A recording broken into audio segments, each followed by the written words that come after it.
ইসলামকে বোঝে না, ইসলামকে একটা মনে করে শুধু ধর্ম, কিন্তু এর মধ্যে যে রাজনীতি আছে, সমাজনীতি আছে, এগুলি তারা বুঝতে চায় না।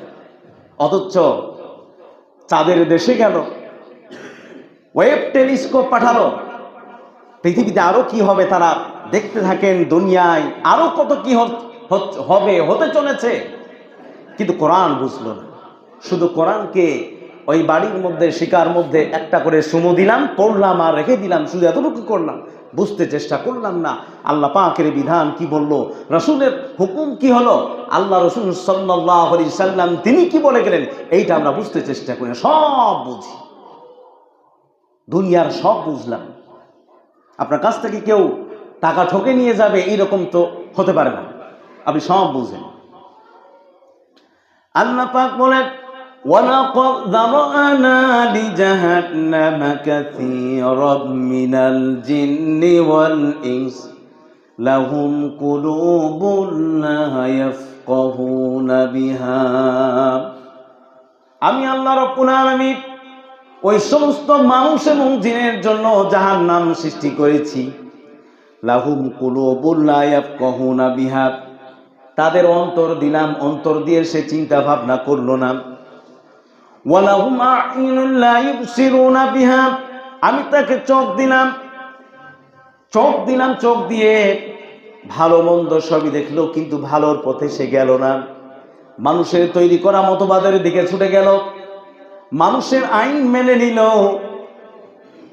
আল্লাহ রাব্বুল আলামিনের আইনকে অস্বীকার করলো, আল্লাহর বিধানকে সে লঙ্ঘন করলো। ওয়ালাহুম আযানুন লা ইয়াসমাউনা বিহা, আমি তাকে দুটা কান দিলাম, কান দিয়ে শুনলো, কিন্তু ইসলাম মানলো না। আপনি আজকে ভালো কথা বলতে যাবেন, মুরব্বি সাহেব কান নাই, আমার বয়স হয়, নামাজ পড়বো বলে না, এরকম ভালো কাজ বলতে যান, ভাই ইসলামের পথে আইসেন, ওই তাগুদের পথ ছেড়ে দেন, ও আবার আপনাকে যুক্তি দিন, তুমি একাই বুঝো, কি বুঝো তুমি, তেন।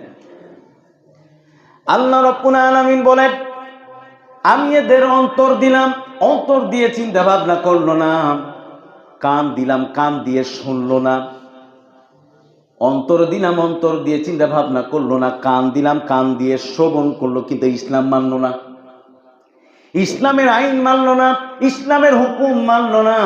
চোখ দিলাম, চোখ দিয়ে দেখলো, কিন্তু ইসলামকে বুঝলো না। আল্লাহ রাব্বুল আলামিন বলেন, এই সমস্ত লোকদের জন্য আমি জাহান্নাম, আমি আল্লাহ পাক সৃষ্টি করে রেখেছি। এই সমস্ত লোকেরাই জাহান্নামে যাবে, সব বুঝলো। আবার এরা বলে কি জানেন, ওদেরকে এক শ্রেণীর লোক বুঝায়, হ্যাঁ কোরআনে রাজনীতি আছে, ইসলামের রাজনীতি আছে, ওদের মতো বেকুব, ওদের মতো পাগল উম্মাহ পৃথিবীর জমিনে না।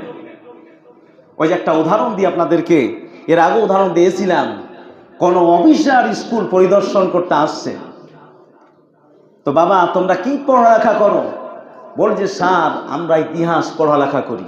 ইতিহাস পড়ালেখা করো, ঠিক আছে, বলো তো চীনের প্রাচীর কে ভেঙেছে?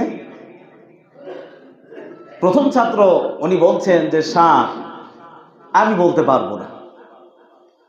2 নম্বর রুলের ছাত্রকে জিজ্ঞেস করলো, তুমি বলো তো চীনের প্রাচীর কে ভেঙেছে? তো বললো মহা সমস্যা, আমি তো ভাঙতে দেখি নাই।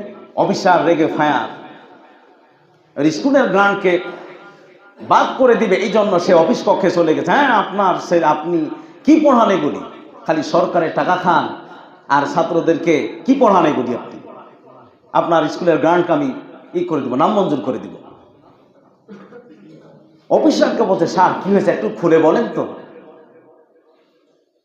অফিসারকে বলছে স্যার কি হয়েছে, কি সমস্যা কি? তিনি বললেন যে দেখো আমি এখানে তাদেরকে প্রশ্ন করলাম যে তোমরা কি পড়ালেখা করো, বলে আমরা ইতিহাস পড়ালেখা করি। তো ইতিহাস যে পড়ালেখা করো, বলো তো চীনের প্রাচীর কে ভেঙেছে?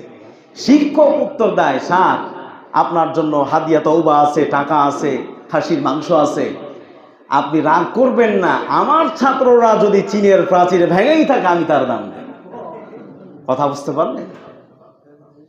তো এই সমস্ত লোকেরা, ওদের যে শিক্ষক ও হচ্ছে এক পাগল, আর যে শিক্ষা নিচ্ছে ও আর পাগল।